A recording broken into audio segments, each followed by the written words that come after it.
Venga, vamos a ver este patrón que es la inversión de control, ¿vale? Aunque no lo vais a hacer prácticas directas, lo vais a utilizar mucho cuando utilicemos los frameworks. Es decir, ellos lo están utilizando continuamente. Entonces es simplemente para que sepáis cómo es que funciona lo que hacen ellos. ¿Eh? No lo vamos a implementar nosotros, pero lo vamos a utilizar luego los frameworks. ¿Vale? Vale, vimos que nos encontramos el siguiente problema cuando utilizamos un singleton. ¿Vale? Tendríamos a lo mejor aquí la referencia de factorías. Y dice, vale, pero esto es una factoría abstracta. Y aquí tengo dos posibles implementaciones. Imaginaos que era la factoría de referencias y tengo aquí la secuencial, que es una implementación que me va dando números de forma consecutiva, o la aleatoria. Me garantiza que no hay dos números iguales, pero me va dando números al azar. ¿Vale? Claro, hasta ahí dices, bueno, ¿cómo lo hacemos? Evidentemente el singleton se hace en la clase abstracta y debo tener un método get. ¿Qué problema me encuentro? Que cuando arranca de esto, yo no puedo hacer new. Porque si hago un new, si esta clase padre me hiciera new de una concreta, estamos creando una dependencia inversa. Es decir, los hijos siempre dependen o tienen relación con los padres, entonces hay una dependencia, y si el padre intenta utilizar a un hijo, pues entonces ya tenemos la dependencia cíclica. Y aparte estaremos en principio o en contra del principio de Solid de inversión de dependencias. Una clase de padre nunca debe depender de una clase hija. ¿Veis el problema? ¿Vale? Entonces, dice, entonces, ¿quién hace el new? ¿Quién hace el new? Entonces, ¿qué necesitas? Necesitas una clase externa, otra clase cualquiera, que cuando arranca la aplicación, monta este objeto y lo copia aquí dentro. ¿Vale? ¿Cómo lo va a copiar? Pues habría que hacer un método set estático. Entonces necesitaríamos como una clase que cuando arranca mi aplicación, monta este objeto y me lo inyecta. Y lo guarda ahí. A partir de ahí, cuando yo lo quiera utilizar, como siempre, yo llamaría a la clase .getReferencia y utilizo la factoría. Pero necesito esta inyección. ¿Lo veis? Entonces, al final dices, vamos a dar un paso más. Si ya no necesito, si lo que yo necesito es una clase que lo cree y luego me lo inyecte, en lugar de inyectarlo aquí, que es al singleton, ¿por qué no lo inyecto directamente donde se necesite? ¿Vale? Y es ese paso más. ¿Vale? Hasta ahora, ¿qué hacemos? Cuando tú necesitas esta factoría de referencias, ¿qué haríamos? Llamamos a la clase y hago un método get. ¿Vale? Entonces, ¿quién necesita este objeto? Lo necesita esta clase o un conjunto de la clase de mi aplicación, lo necesita.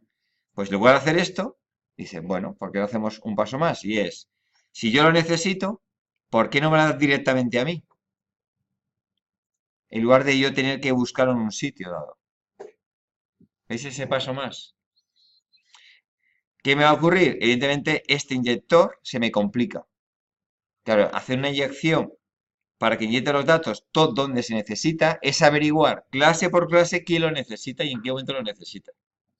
Entonces, esto se me complica bastante. Pero como me lo hace el framework, no es mi problema. Me lo han hecho gratis. Por pedir, pedimos eso, ¿no? Entonces, pasamos a ese otro diseño. Y por eso en general, el patrón singleton se lo ha comido los frameworks. Entonces, ¿qué haríamos ahora? Dice, bueno, ya no se almacena aquí, en la factoría de referencias, no se almacena el objeto. ¿Dónde se almacena? Pues en la inyección, el que realiza la inyección, lo almacena ahí dentro. Debe tener su factoría interna y lo almacena. Lo crea y lo almacena. Entonces, ¿qué tenemos ahora? Simplemente una referencia de un interfaz que es referencia de factoría. Y tengo dos posibles implementaciones. La implementación aleatoria y la implementación secuencial. Hasta ahora, una clase cualquiera, un cliente, ¿qué tenía que hacer para conseguir ese objeto? Fijaros, recordad, yo aquí si lo quería, en un momento dado en un método, tendría que decir la clase que es el singleton y llamar el método get. Ahora no, ahora cambia. Yo simplemente hago lo siguiente, digo, bueno, pues ahora normalmente se crea un atributo del tipo de la interfaz, que es atributo que es referencia de factoría. y coloco un método set, ¿vale? Y nada más. Entonces, cuando arranca la aplicación, el framework se entera de que tú lo quieres y cuando monta el objeto, coge y te lo inyecta aquí dentro. Él utiliza el método set y te mete aquí dentro el objeto que tú necesitas. ¿Lo veis? Entonces, es un matiz importante, es decir, no es lo mismo. Imagínate que tienes que entrar, por ejemplo, en un laboratorio. Para entrar, que necesitamos la llave. No es lo mismo que yo coja y diga, vale, ¿y quién tiene la llave? Tengo que averiguar quién tiene la llave. Y una vez que averiguo quién tiene la llave, ir a SBD, al que fuera, y pedírsela. Oye, déjame la llave. Te la dejan y ya puedo ir al laboratorio.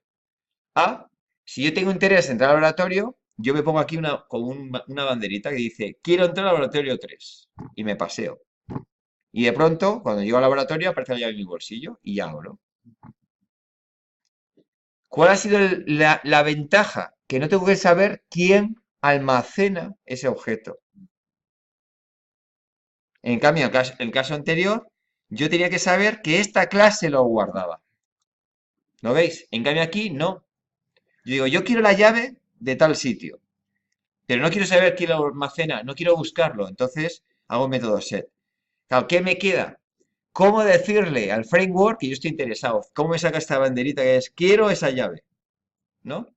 Entonces, normalmente se suele hacer por anotaciones, que es, le ponemos una anotación que es inyéctame este dato. Solamente una anotación que es, en Angular pondríamos inject, y en Spring AutoWire o en otro framework tiene una anotación que es inyéctame este dato. Entonces, le pone la anotación al método set, ¿vale? Los frameworks normalmente van un paso más todavía adelante y, eh, por ejemplo, Spring, te puedes quitar este método set y poner anotación sobre el atributo privado, sin método set ni método get. Tú pones un atributo privado, le pones anotación encima de inyéctame este dato y cuando lo necesitas, lo utilizas y lo tienes ahí, ¿vale? Y dices, entonces el framework, ¿cómo puedo acceder si es privado?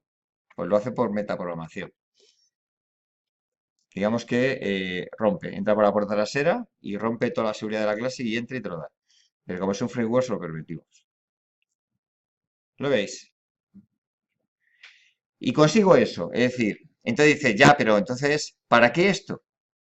Pues normalmente lo que se suele hacer es que si tengo distintas implementaciones, donde le digo yo al framework que quiero este, o quiero el aleatorio, o quiero secuencial, ¿dónde se lo dices? En un fichero de propiedades. Tienes un fichero de configuración de la aplicación, son ser de propiedades o tipo YAML, que yo le digo, cuando arranques, utiliza la versión secuencial, ¿vale? Si mañana quiere funcionar de otro modo, ¿qué haríamos? Tumbamos la aplicación abajo, cambio el fichero de propiedades y rearranco la aplicación. Pero no necesito recompilar nada. ¿Lo veis? Pero normalmente, cuando tengo varias alternativas, se suele configurar en un fichero de propiedades, que es lo que vamos a hacer nosotros. ¿Vale? Esto es, por ejemplo, yo configuro para trabajar con MySQL, que vale. ¿Dónde se configura? En un fichero de propiedades. El inyector, que es Spring, sabe que MySQL y te lo monta todo para MySQL. Dices, ya, y si mañana quiero trabajar con SQL Server, no hay problema. Tumbas el servidor, le fichero de propiedades, cambias para que se configure MySQL Server, digo, perdón, SQL Server, rearrancas y ya Spring crea los objetos de SQL Server y te los inyecta, pero tú no te enteras. ¿Por qué? Porque tú siempre utilizas interfaces para no depender del motor que tengas detrás. ¿Veis la ventaja? ¿Vale? No vamos a hacer ejercicios porque en principio lo vais a utilizar. ¿Vale? Cuando vayáis a Angular, vais a ver que en Angular, que es el primero que yo creo que vais a hacer inyección, no creo que con Android hagáis inyección, pero con Angular sí. Entonces vais a poner inject la palabra. Entonces, él sabe que el objeto se creará y te lo inyecta. Y esta es la filosofía. ¿Vale? Entonces ya ahora se tiende mucho a la inyección. ¿Qué hacemos? Que cuando estás interesado en algo le vas poniendo inyectarme esto, te llegan 5 cosas y tú simplemente las utilizas. ¿Vale? El único matiz que es delicado es que, claro, cuando tú utilizas el constructor de una clase, todavía no te han hecho la inyección. La inyección no ha ocurrido. Entonces, en un matiz que es importante es que tenemos que dejar de utilizar los constructores para inicializar los objetos. ¿Por qué? Porque cuando empiezo a hacer construcción, no tenga las inyecciones realizadas. Entonces, si necesito las inyecciones, normalmente hay que esperar un poco más. Hay que crear el constructor, se te crea, te hace las inyecciones y ya Spring o el que sea te avisa y ya puedes trabajar. Entonces, normalmente hay otra notación que suele ser como diciendo, este método, que es un método normal, va a hacer la función de constructor. Pues yo necesito construir primero, luego hacer las inyecciones y luego llamar mi método cuando ya tengo las inyecciones, porque yo dependo de las inyecciones para funcionar. ¿Lo veis? Es un cambio conceptual, ¿eh? Y entonces, ¿qué ha ocurrido? Pues ahora en los sistemas modernos el singleton se utiliza muy poco. Utilizamos principalmente inyección, que es un paso más. ¿Vale? Venga, vamos a ver otro patrón, que es fachada. A nivel de Java es muy simple, es decir, de hecho no hay Java, porque se va a entender rápido. Pero es un patrón bastante importante, ¿eh? Dice, dado un sistema complejo, se quiere ofertar una interfaz única y simplificada que ayude a dar servicios generales, ¿eh? La idea es la siguiente. Las cosas se van complicando, se me van complicando, y se me van complicando, y se van complicando. Y llega un momento que cuando un cliente quiere atacar un servicio, como esto se ha hecho bastante complejo, el cliente necesita conocer con detalle los tres servicios para obtener a su vez un servicio de él. ¿Vale? Porque tengo una interfaz complejo. ¿Vale? ¿Esto qué me obliga? A que cada vez que el cliente quiere utilizar estos servicios, tenemos una labor de aprendizaje. Y esto es complejo. Y por lo tanto, pasa un mes, tú ya no te acuerdas cómo funcionaba esto, y te dicen, hazme una ampliación. Ah, vale. Coges el código y dices, jo, utilizo los servicios. Y te tiras un tiempo aprendiendo cómo va esto. Cuando lo comprendes, eres capaz de atacar. ¿Vale? Entonces, ¿qué ocurre? Cada vez que vamos a hacer mantenimiento, tenemos un tiempo amplio de aprendizaje. Entonces, somos poco productivos. ¿Vale? Viene otro cliente y va a utilizar estos mismos servicios. Igual hace lo mismo. Se trabaja cómo acceder y lo hace. Y entonces este utiliza su método de llamadas especiales y este utiliza su método de llamadas especiales. ¿Qué va a ocurrir? Varios problemas. Uno, nos cuesta aprender, cada vez que vamos a tocar código, aprender cómo funcionaba esto. Dos, es fácil que como son clientes distintos, tengamos aquí código, no es un copy-paste, pero implementamos cosas parecidas desde dos puntos de vista. ¿La veis? ¿Vale? Entonces, ¿qué te dice el patrón? Dice, no. Cuando el sistema empieza a hacerse complejo, utiliza una fachada. ¿Qué es una fachada? Es simplemente una clase que hace de intermediario, ¿vale? Y simplifica los accesos. Simplifica los accesos. De tal manera que unifica el acceso. Cuando un cliente quiere acceder, ¿qué va a hacer? Va a la fachada a ver si lo que él necesita se lo resuelve la fachada. ¿Y qué es la fachada? Como un nivel alto. Grandes operaciones, operaciones de alto nivel. Entonces va a la fachada, ese se lo resuelve. Si no, si se lo resuelve, ¿qué hace el cliente? Tira de fachada. Y por lo tanto, ¿qué se ha ahorrado? Como es esto más alto nivel, es más fácil de entender. Y por lo tanto se ha ahorrado el aprender cómo eran los servicios de bajo nivel. Si viene un cliente, va al cliente 2, quiere algo y no está, no le queda más remedio que entonces averiguar, porque la fachada no me lo ofrece. Entonces, vuelves a bajar estos niveles, aprendes otra vez y amplías la fachada. Ahora, cuando tenemos una fachada, no nos saltamos esto, jamás. Lo que hacemos es crecer la fachada y reordenarla. Y crece y se reordena para tenerla amplia. ¿Para qué? Para que si mañana hay otro cliente que quiere utilizar, la aprovechemos. ¿Lo veis? Vale. ¿Cuándo es obligatorio utilizar una fachada? Obligatorio. Siempre que utilicemos una librería de terceros. Siempre. Es decir, vas a Angular y dices, ¿quieres sacar el gráfico por pantalla? Digo, vale, pues hay una librería que son los charts que te sacan los gráficos. Te lo coges, una semana aprendiendo. Claro, te da unas posibilidades infinitas. Cientos de gráficos, cientos de opciones. Dices, ya, pero yo solo quiero dado 10 números y me sale un gráfico y solo quiero dos modelos, el de barras y el de círculo. ¿Entendéis? Tú no quieres normalmente el 100% de la potencia de la librería. Quieres que te resuelvan tu problema y normalmente con un 5% te basta. Entonces, ¿qué es lo que vais a hacer siempre obligatoriamente? ¿Vale? Aprendo la librería, que te vas a encontrar este problema. Muchas clases complejas que hay que funcionar con ellas. ¿Y tú qué vas a hacer? Una fachada. Es algo sencillo, que es, quiero un enumerado con dos tipos de gráficos. Este tiene 40, pero yo solo quiero dos. Es círculos o barras. Y me pasas una lista de datos. Este maneja de 2 dimensiones, de 3 dimensiones. No, no, no. Yo es una dimensión. Entonces, ¿qué estamos ofreciendo? Un método muy sencillo. Me pasas un enumerado con el tipo, que yo lo defino aquí dentro de mi fachada. Y me pasas una lista de datos. ¿Y yo qué te devuelvo? Directamente el diagrama. Que tú lo incrustas en Angular y ya el cliente lo ve. ¿Veis lo que acabo de hacer? Es, en lugar de trabajar a este nivel, que es muy complejo, me hago una fachada. Pasado mañana quieres sacar ortográfico y claro, tu fachada solo hace eso. Dices, ya, pero es que yo solo quiero esto. ¿Cuánto vas a tardar en manejar un método? Aprendemos así. Entonces, el segundo cliente, que es tú mismo o cualquier programador que necesita sacar ortográfico sencillo, lo tienes. ¿Le veis? Eso sí, si te piden algo más complejo, me toca bucearlo otra vez. Pero en un porcentaje alto es probable que no tenga que volver a bucear. ¿Lo ves?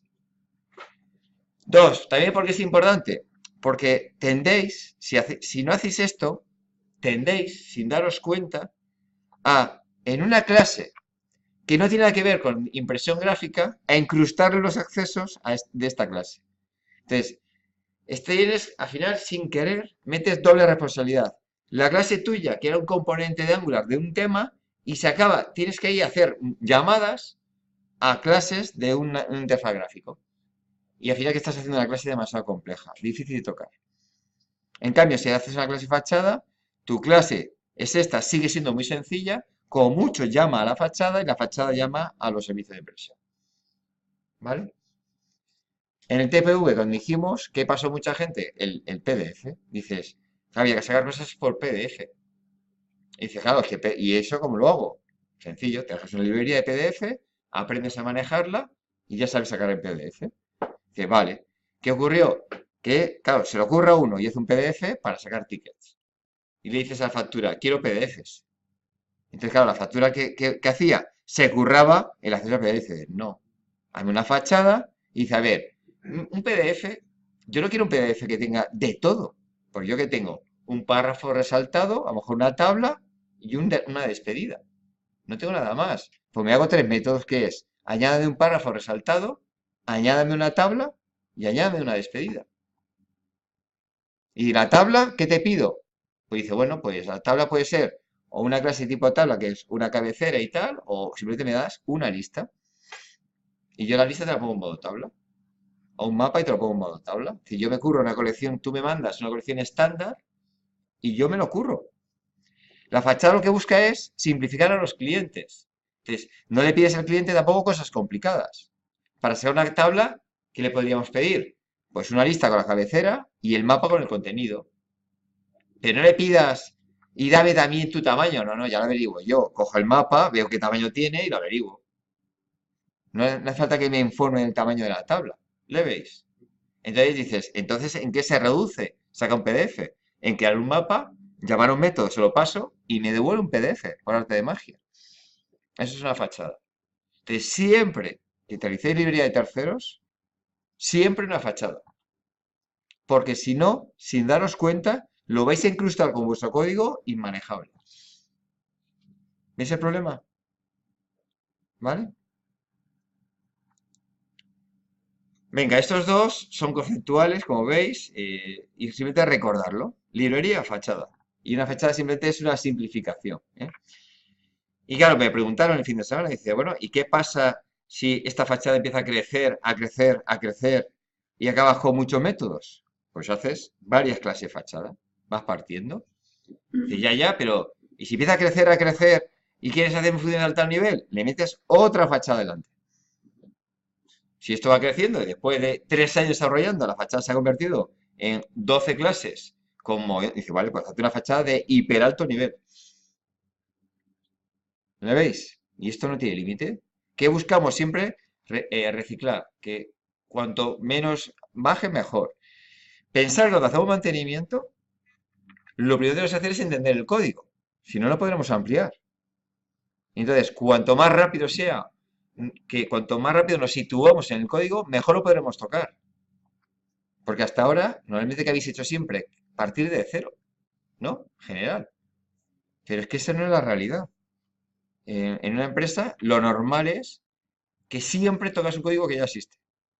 Raramente vas a verte en un proyecto de un primer desarrollo. Raramente, ¿eh? Te contratan, los proyectos ya están medio hechos y tú lo que haces es mantenimiento. ¿Vale?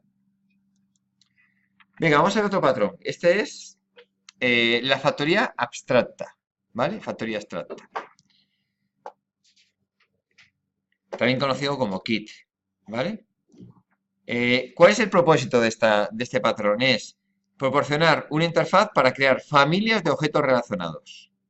¿Vale? Familias de objetos relacionados.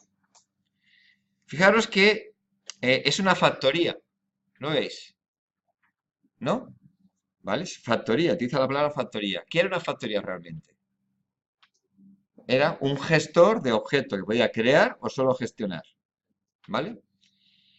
¿Qué ocurre? Que cuando se dice factoría abstracta, evidentemente es una factoría, pero es más complejo y es, en lugar de devolverte un solo objeto, como en el caso anterior, yo utilicé esta factoría y le llamé factoría de referencias. Esto no es el patrón factoría abstracta, es el patrón factoría nada más. ¿Por qué? Porque yo tengo un objeto que puede ser o aleatorio o secuencial, pero un solo objeto. ¿Vale? ¿Cuál es el matiz? Cuando hay factoría abstracta, maneja una familia de objetos. Es decir, es como si cuando quiero hacer algo secuencial, necesito manejar 5 objetos de tipo secuencial para hacer algo. ¿Lo veis? ¿Vale? Entonces, cuando se habla de factoría abstracta, no lo confundir, ese patrón significa que es familias de objetos relacionados. Y cuidado, que también esto es engañoso. Dice, pero es que esta factoría es abstracta. Dice, ya, pero no es el patrón factoría abstracta. ¿Veis la diferencia? No es el patrón de factoría abstracta. Es una factoría que es abstracta porque tiene dos implementaciones, pero no es el patrón factoría abstracta. ¿Vale? Son falsos nombres que no pueden dar a confusión. ¿Vale? Aquí tenemos el patrón factoría abstracta. ¿Qué tenemos? Por una parte me pide, fijaros, necesito una factoría que sea abstracta, ¿vale? Que va a tener un método get por cada producto abstracto. Porque claro, si yo voy a tener un conjunto de productos, voy a tener que tener una interfaz por cada tipo de producto. Y aquí voy a tener producto A, producto B, ¿vale? Entonces, mi factoría abstracta que va a tener get producto A, get producto B. Un get por cada tipo de producto. Si mi factoría maneja 10 productos abstractos, necesito tener aquí 10 gets. ¿Vale? Además, en mi caso, no vamos a usar inyección. ¿Qué usamos? Un singleton. Entonces, esta factoría, evidentemente, debe ser singleton. Tenemos un método que es, otra vez volvemos al original. ¿Vale? Es atributo estático de sí mismo, un método get y un método set. Correcto. Vale. Ahora, ¿qué tengo? Por cada implementación, tengo que implementar cada uno de los productos. Es decir, aquí tengo la implementación 1 de esta factoría abstracta. ¿Qué necesito? Primero, por una parte, implementar esta factoría abstracta en una factoría concreta. Entonces, y por cada interfaz de producto abstracto necesito un producto concreto. ¿Le ves? Entonces aquí necesitaríamos el producto A1, producto B1 y factoría concreta 1. Entonces, si a mí me pasan esta factoría, yo cuando haga get producto A, que me devuelve producto A1. Y si le digo get producto B, me devuelve el B1. ¿Lo veis? Ahora, lo que no puedo hacer es devolverme el A1 con el B2. Eso sería una mezcla rara. No. Me devuelve todos los 1. De producto A, producto B. Pero los 1. ¿Lo veis? Entonces, por eso es, la factoría concreta debe heredar de la factoría abstracta e implementarla, y por cada get que hace, lo ves aquí donde dices get producto A, ¿tú qué haces? Pues new producto A, ¿vale? Normalmente, evidentemente, utilizaremos creación perezosa, ¿eh? Por esto suele ser lento. Entonces aquí está hecho pensando en creación perezosa, ¿vale? Y aquí tendríamos el producto, otra implementación entonces pues, tendríamos A2 y B2. De estas podemos tener todas las que queramos. Implementación de factoría, todas las que queramos. ¿Vale? Venga, vamos a hacer un pequeño ejercicio. Es, imagínate, la filosofía es la siguiente. Tú llevas a un banco, ¿vale? Y entonces quieres abrir una cuenta en el banco. Y claro, realmente la cuenta está asociada con tarjetas. Tú abres una cuenta, la cuenta tiene tarjeta de débito, tarjeta de crédito, ¿no? Vale.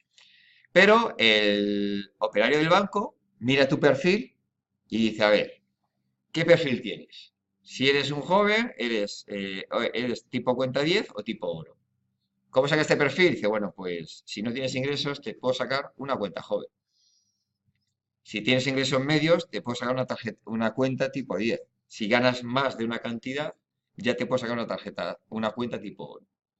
¿Qué conlleva? Si me sacas una oro, por ejemplo, pues evidentemente la tarjeta de crédito asociada a la tarjeta oro tiene unos límites muy grandes, ¿vale? Y además, a lo mejor tiene comisión, tú te lo puedes permitir y vas a pagar, ¿vale? Pero si eres joven, te la voy a dar gratuita con unos límites muy pequeños. No me fío de ti. ¿Lo veis? Entonces, el operario, una vez que elige qué perfil tienes tú, ya no vuelve a preguntar. Dice, oye, ahora, créale una tarjeta joven, créale una tarjeta de débito joven, créale no sé qué. ¿Veis el funcionamiento? Lo eliges una vez y a partir de ahí todas las operaciones que haga, vale. Dices, entonces esto, ¿cómo se resolvería? Precisamente con una factoría abstracta, ¿vale? Ahora, vais a pensar, y voy a dejar un ratito que penséis, es, ¿qué rol es cada uno? Y pensar, tengo aquí varios roles. Uno es, fijaros, tengo el producto abstracto A, producto abstracto B. ¿Qué tenéis que averiguar de esto? ¿Qué es el producto abstracto A y el producto abstracto B? Primer problema. Porque si os equivocáis, lo hacéis todo al revés, ¿no? Segundo, ¿qué es la factoría abstracta y qué es la factoría concreta? ¿Lo veis? Y entonces, ¿qué es lo importante? Poner nombres muy bien colocados. Como no colocáis bien los nombres, tienes un cacao en la cabeza que es imposible hacer esto. Entonces, aquí me sale, fijaros, entre clase e interfaz de una pista 16. Me sale entre interfaces y clases 16. Ahora, eso sí, no te equivoques. Hay que poner nombres muy bien colocados y diciendo qué es cada uno. ¿Vale? Es decir, por ejemplo, pues tengo la factoría abstracta, ¿cómo la voy a llamar? Y aquí tienes un problema, no te inventes nombres, saca los nombres de tu cliente, el enunciado. ¿Vale? Venga. Pues me tenéis que sacar, no la implementación de las clases y las interfaces, simplemente es qué rol cumple y cómo le llamáis. Es decir, pues mi clase se llama así, tal, tal, tal. Y el interfaz se llama así, tal, tal, tal. La fábrica abstracta se llama así, tal, tal y tal. Hay que sacar 16 nombres. Y cada nombre que representa.